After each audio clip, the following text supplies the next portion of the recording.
Hello guys, welcome to my channel. আজকে আমি খুব সুন্দর একটি কামিজের ঘেরের ডিজাইন দেখাবো। আপনি এই ডিজাইনটি কামিজের হাতা ও প্যান্ট প্লাজোতেও বানাতে পারবেন। এর জন্য আমি এখানে একটি চড়া লেস ও দুইটি চিকন লেসের ব্যবহার করেছি।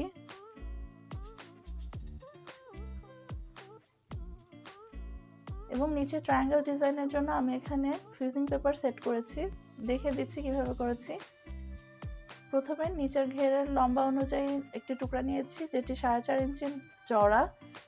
এখানে 2.5 ইঞ্চি চওড়া একটি ফিউজিং পেপার আয়রনের মাধ্যমে বসিয়ে নিয়েছি। এখানে 2x2 স্কোয়ার শেপে ঘর কেটেছি। এখন দাগ অনুযায়ী সবগুলো ঘর কেটে নেব।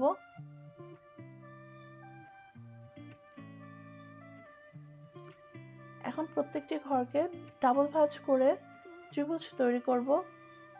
এভাবে করে আয়রন করে নিলেও হবে বা সেলাই করেও নেওয়া যাবে। আমি এখানে সেলাই করে নেব। এভাবে খুব সহজে আলাদা কাপড় জোড়া ছাড়াই ত্রিভুজ ডিজাইন করা যায়। এখানে আমি একটি রাফ সেলাই দিয়ে নিচ্ছি, পরে এই সেলাইটি খুলে ফেলবো।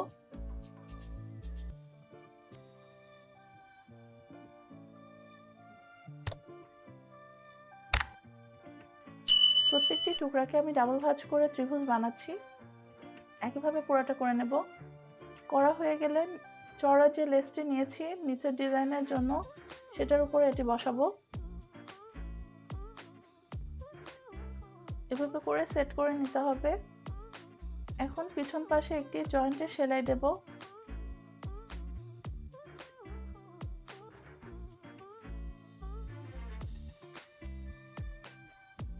লেসের কর্নার দিয়ে কাপড়ের উপর আমি একটি সেলাই দিচ্ছি।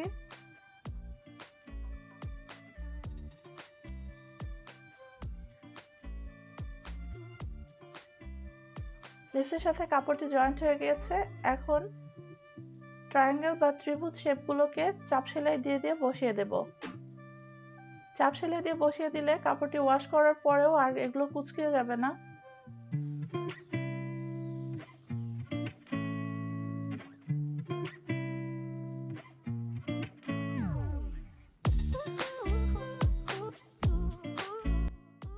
পুরোটাতে চাপ সেলাই দেওয়া হয়ে গিয়েছে। ফ্রন্ট পাশের ডিজাইনটি হয়ে গিয়েছে। এখন ব্যাক সাইডের কাপড়টি নেব। ব্যাক সাইডের জন্য আমি এখানে 5 ইঞ্চি চওড়া একটি কাপড় নিয়েছি। এটার একদিকে ডাবল ভাঁজ করে সেলাই দেব। সাধারণত নিচের ঘেরে যেভাবে সেলাই দেই। সেলাই দেওয়া হয়ে গেলে কাপড়টিকে সোজা করে নিয়ে কর্নার দিয়ে একটি চিকন লেস লাগিয়ে দেব।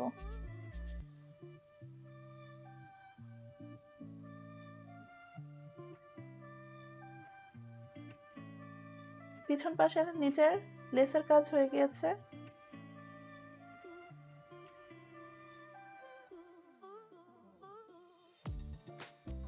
এখন দুটি কাপড়কে একই মাপে কেটে নেব। যেহেতু সামনে চওড়া লেস লাগিয়েছি, এক্সট্রা কাপড়টি কেটে ফেলবো। এখানে 4.5 ইঞ্চি পট্টি তৈরি হয়েছে। এখন এই টুকরা দুটোকে আমি কামিজের নিচে জয়েন্ট লেসের মাধ্যমে জয়েন করব। এর জন্য জয়েন্ট লেস লাগিয়ে নিচ্ছি।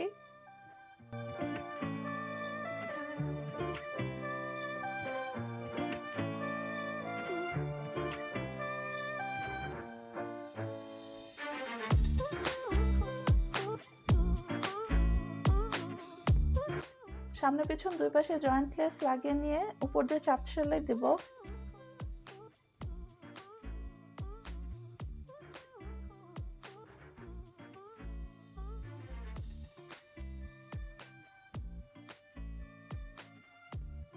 আমার নিচের পট্টি দুটি একদম কমপ্লিট ভাবে রেডি হয়ে গিয়েছে।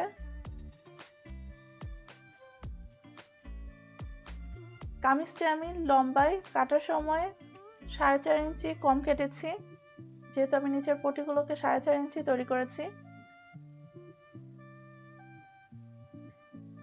কামিজের নিচে একইভাবে জয়েন্ট লেস দ্বারা টুকরাগুলোকে লাগিয়ে নেব।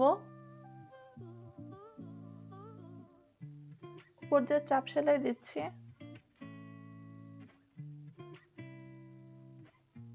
আমি ব্যাক সাইডটি দেখিয়ে দিচ্ছি। এটি কামিজের ফ্রন্ট সাইডের নিচের ঘের। কামিজের বডিটি সেলাই হয়ে গিয়েছে। কামিজের হাতার ডিজাইনটি আমি পার্ট 1-এ আপলোড করেছি, চাইলে ওখান থেকে দেখে আসতে পারেন। এখন কামিজের ফাড়ায় যেহেতু পাইপিং করব, এর জন্য 1/2 ইঞ্চি কাপড় রেখে বাকিটা কেটে ফেলেছি হিপ থেকে নিচের ঘের পর্যন্ত।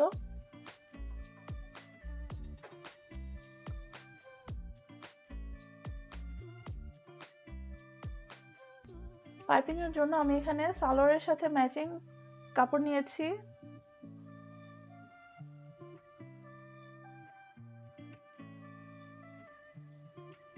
পাইপিং এর জন্য আমি এখানে 2.5 ইঞ্চি চওড়া করে ঘেরের সমান লম্বা কাপড় কেটেছি।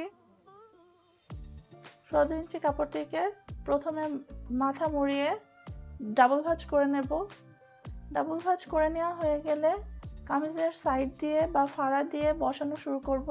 আমি এখানে 1/2 ইঞ্চি কাপড় ধরে সেলাই দিচ্ছি।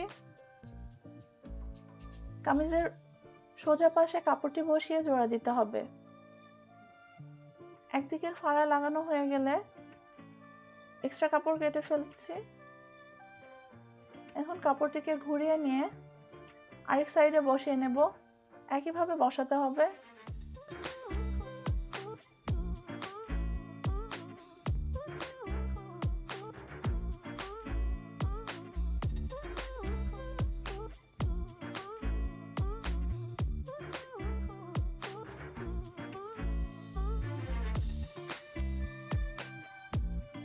একইভাবে নিচের এন্ডিং এ এসে কাপড়ের মাথাটি মুড়িয়ে দেব। জোড়া দেওয়া হয়ে গেলে সোজা করে নিয়ে যতটুকু পাইপিং রাখতে চাচ্ছি ততটুকু কাপড় বাইরে রেখে বাকি কাপড়টা পিছন পাশে ভাঁজ দিয়ে নিতে হবে। নিয়ে এখানে কামিজের কাপড়ের উপর দিয়ে সেলাই দিয়ে বসিয়ে নেব পাইপিংটি।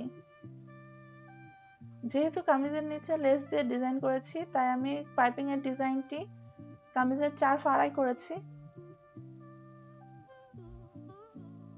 আপনি চাইলে আমার ভিডিও দেখে খুব সহজে ডিজাইন করে নিতে পারেন, অথবা আপনার টেলারকে দিয়ে বানিয়ে নিতে পারেন।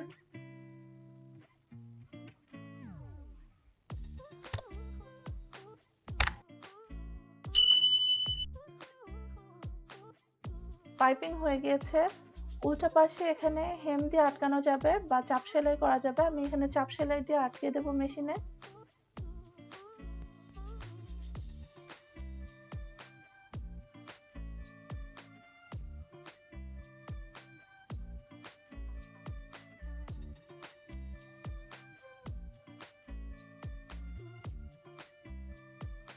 খুব সহজে আমাদের ঘেরে পাইপিং এর ডিজাইনটি হয়ে গেল। কমপ্লিট হয়ে গেছে আমাদের দামানের ডিজাইনটি। দেখিয়ে দিচ্ছি, এটা সামনের পাশ এবং এটা পিছনের পাশ।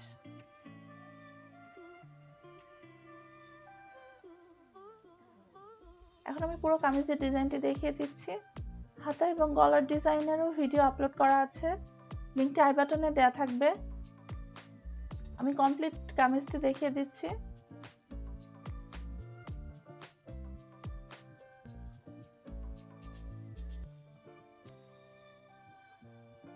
আমার ভিডিওটি যদি আপনাদের ভালো লাগে, কমেন্ট করতে ভুলবেন না, সাবস্ক্রাইব করতে ভুলবেন না।